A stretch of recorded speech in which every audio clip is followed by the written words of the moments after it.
Hi, good afternoon. My name is Helianti. I'm from Indonesia.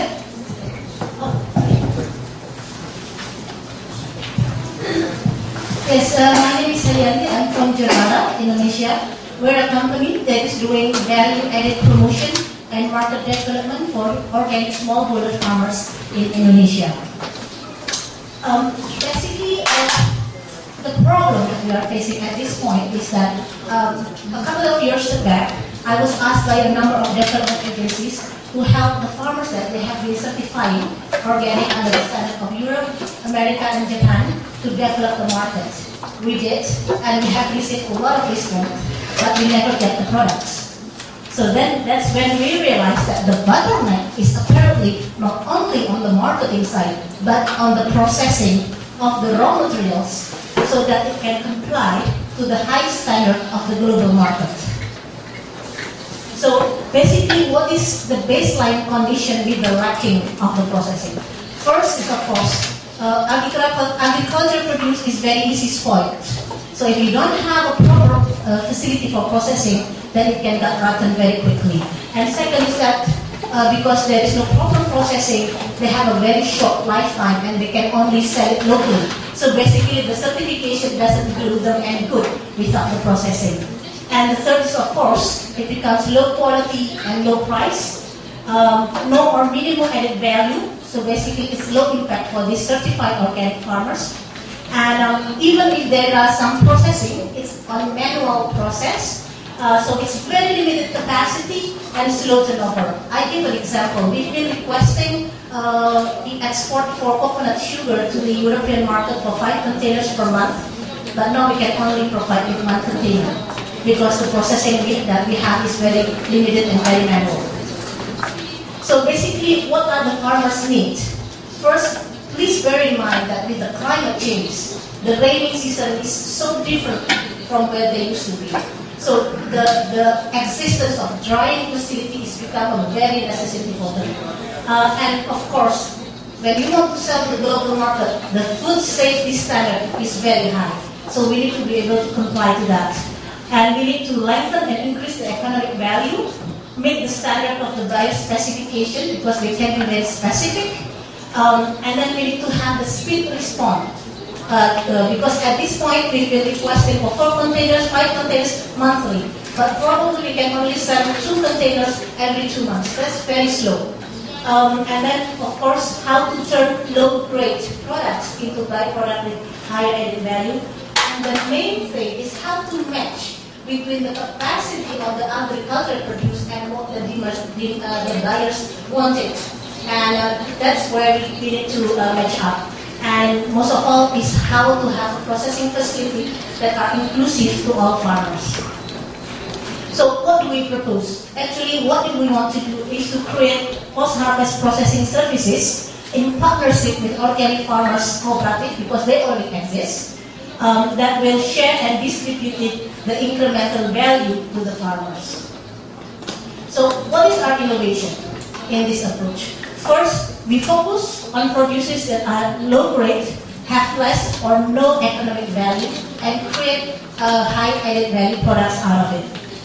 And second is that farmers can choose. Either they use our services for a fee, and then they can sell the things on their own, or they sell to us and we sell it for them. And third is that we understand that the location of the farmers are scattered. So either we provide them with the collection services to collect the produces and bring it to our processing, or we develop a mobile processing unit that can outreach the distances of the farmers. And actually these kind of things we have done also in our other projects.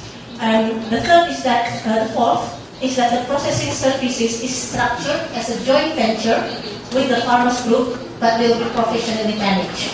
And most of all, we will be distributed the incremental value to the farmers. These are the 8 commodities that we are approaching for this project. It's for the sago palm corn, nutmeg, coconut, cacao, cashew, cocoa sugar, and rice. These are all commodities that has been certified organic for the US and EU market. So these are our selected benefactors. So the cooperative is already there. From the one Sulawesi, Aceh, Flores, Central Java, and Klaten. So these are practically the locations. If you realize this is the Indonesian map, so this I have put the drawings of the commodities where it will be located. So these are the criteria on the selected benefactor. First is that they have a unique agricultural produces that already attracted the global market.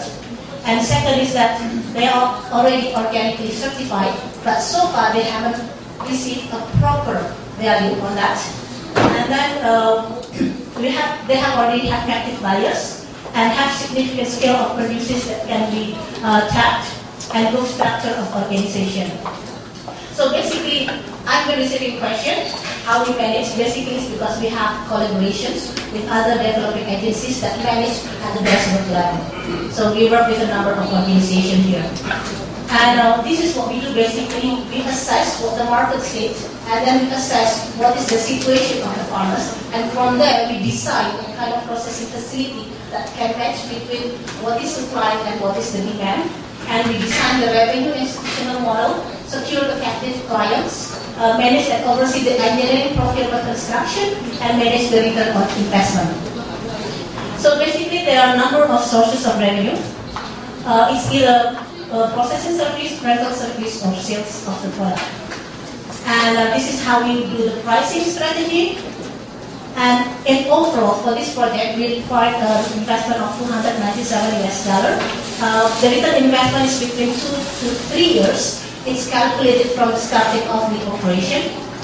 And the incremental value that we propose under this processing is the lowest will be 44% compared to the baseline project, and up to 100%. And the estimated incremental value of the annual estimation overall based on the quality baseline product that currently is unprocessed will be about $742,000 US per year. And this will be the impacted lives that is expected from the project, starting from about 1,000 to 2,300 in the 2015. Bear in mind that one family involves about 46 members of family. So at the end of the project, it will be about 10,000 people. And basically on the operation cycle, depending on the type of revenue that we charge, for the service is maximum 2 weeks. Rental will be cash advance, and on sales is between 1 to 2 months. And the competition, basically, at this point, the one who's having this processing facility are in the government projects. It's project-driven and mostly unsustainable. The farmers groups, they often face a lack of maintenance because it's properly managed and maintained. Donors and NGO is mostly are need-driven, not the market-driven. And the corporation is normally not inclusive to the farmers, so there is no distribution of the incremental value to the farmers.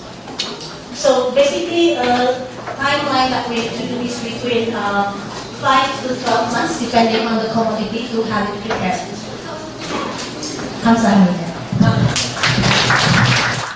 Question, I guess, how do you do them all? Yes, basically at this point we already manage about 700 products and we work with about 100,000 farmers.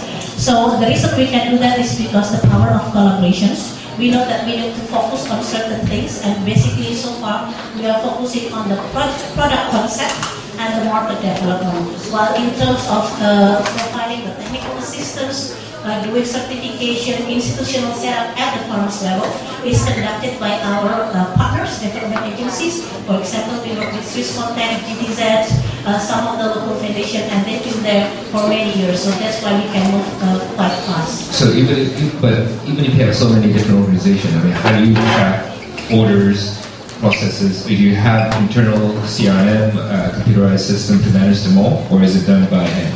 Okay, the thing is that we have more demand than what we can supply this far. So basically, our turnover is not as much as we expected. So far, it's still we're just using a computer system. Basically, since at this point, all the sales are still under one gate from us, so it's still easy to maintain. And even if there are some buyers that approach them directly, they will still request us to manage that, because they could not cope with the negotiations of the contracting, the terms of payment, and things like that. And the farmers that you help, I mean, you're impacting lives of these farmers. What is their before that had worked with you, what is their average income yearly? Okay, this will be a new project for us because but in the past, for example, for the salt farmers that we are working with in Bali, previously their monthly income is $50 and now it's $500 per month. Okay, and through your work, it had increased by 10 times. Yes. And so how many farmers do you expect to help in the next 3 years? Well, under this particular project, it's about 10,000, but actually apart from this, we also have other farmers that we work with that is not under the scheme of organic certification. Okay. And I see you get the income from pre-processing, rental, and sales. Yes. Which is the biggest percentage? At this point, we get our income from the sales. So far, what we did is we invested for this processing ourselves, and then we deducted from the sales revenue before we pay it to the cooperative. And which sector would you like to grow? Definitely the coconut. In sales or processing and rental? It's sort of like interconnected because if the processing is not growing, I cannot do any sales. I mean, I don't have enough goods to be sold at the global level with a good standard. So would you say the processing is the key in order that which impacts everything else? Exactly. Yes. And is growing the processing part, is that what you're focusing on right now? Yes, so that's why although at the beginning we started as a marketing and distributor company, but at the end we have to sort of like transform ourselves into the value chain development because we cannot just wait at the end and wait for the goods to come in and then we sell it. And for us, we don't feel good if we just do that. We need to add the value to that. But of course, processing requires a lot more effort than just selling, right? It's true, but at the end it gives us the leverage as well, which is something that we cannot have before. Okay, and have you figured out what kind of profit margin would you be getting from processing? Yes, so basically the incremental value from the processing is, I mentioned, is about 100%. So what we have discussing with the cooperative is that we're going to split the revenue from this incremental value. And these processing facilities, would you own this processing It will be jointly owned with the farmers' cooperative. And the management will be done by who? Decided by we will recruit the management. Okay. Because it needs to be equipped with the technically. What do you think is one of the main challenges going forward for it? Human resources. Definitely human resources. And what are you doing to mitigate that? Basically, we try to source through the various development agencies. Because actually we're not in the business of human capacity building, but we work with a number of development agencies who's doing that, and normally they fit us with these champions of people at the local grassroots level that we can work with.